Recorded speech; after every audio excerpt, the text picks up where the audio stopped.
Imagine a world where colour explodes off the canvas, unrestrained by the shackles of reality, where blues turn crimson, greens blaze orange, and yellows pulsate with life. This is the world of Fauvism, a revolutionary art movement that erupted onto the Parisian art scene in the early 20th century. Fauvism, meaning wild beasts in French, was not a movement bound by rigid rules or manifestos. It was a shared sensibility, a fierce desire to liberate colour from its descriptive role and let it sing its own vibrant song. Fauvist paintings were characterised by their bold, non-naturalistic use of colour, often applied in thick, expressive brushstrokes. Forms were simplified, sometimes distorted, to further enhance the emotional impact of the colour. Perspective and traditional modelling were abandoned in favour of pure, unadulterated feeling. Like a wild beast, Fauvism roared with an untamed energy, challenging the very foundations of academic art. The seeds of Fauvism were sown in the late 19th century, a time of great artistic ferment. Paris was a bustling hub of creativity where artists from all over the world gathered to share ideas and push the boundaries of traditional art. Impressionism had shattered the illusion of photographic reality, paving the way for artists to explore new avenues of expression. The movement encouraged artists to capture the fleeting effects of light and colour, often painting en plein air or outdoors to better observe the natural world. The influence of post-impressionists like Gauguin, with his bold colours and symbolic imagery, cannot be overstated.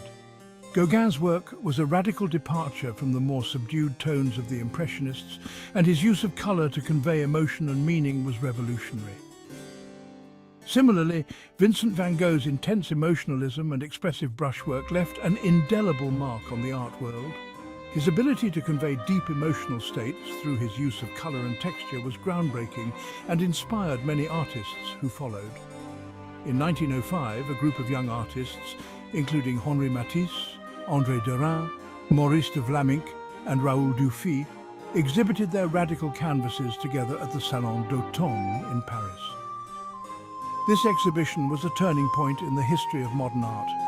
Their audacious use of colour, so different from the muted tones and impressionistic palettes of their contemporaries, caused a scandal.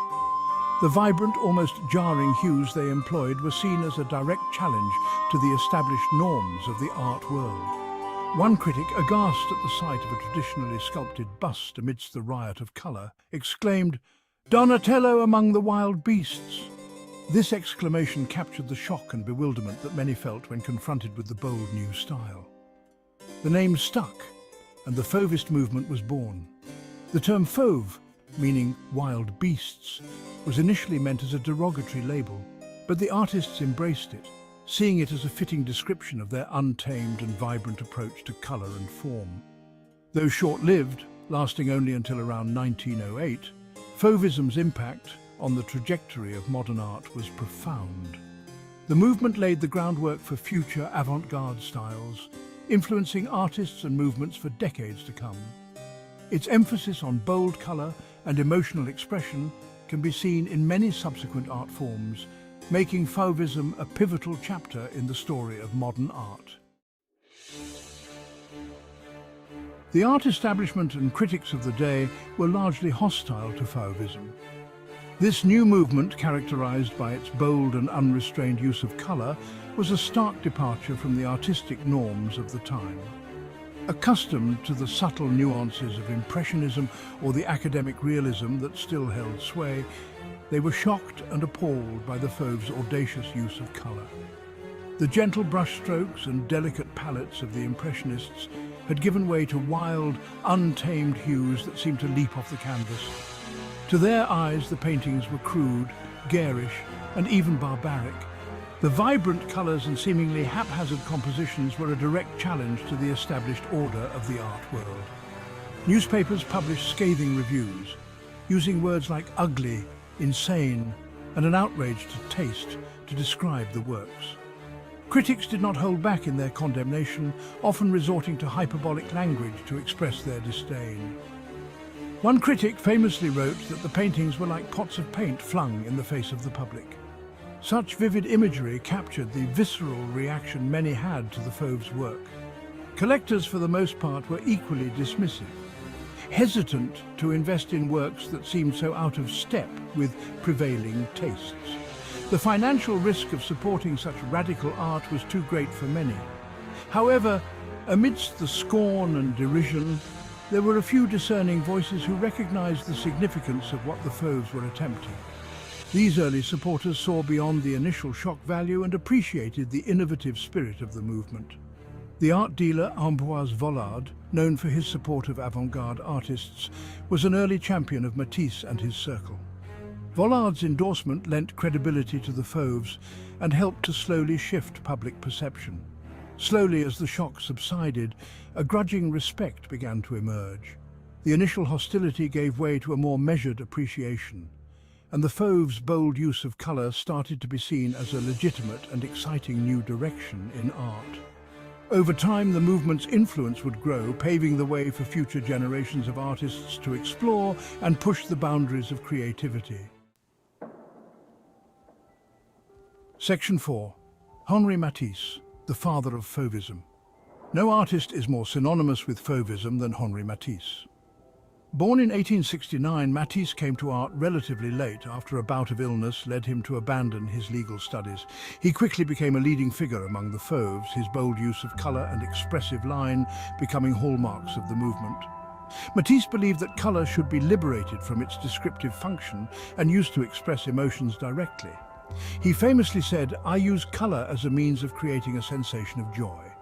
His paintings, often depicting scenes of everyday life, landscapes or interiors, pulsate with an exuberant energy. Among his most iconic works are Woman with a Hat, 1905, The Joy of Life, 1905 to 1906, and The Dance, 1910. These paintings, with their vibrant colours, simplified forms and sense of unbridled joy, capture the essence of Fauvism and its celebration of the life-affirming power of art. Section 5. André Derain, exploring different paths.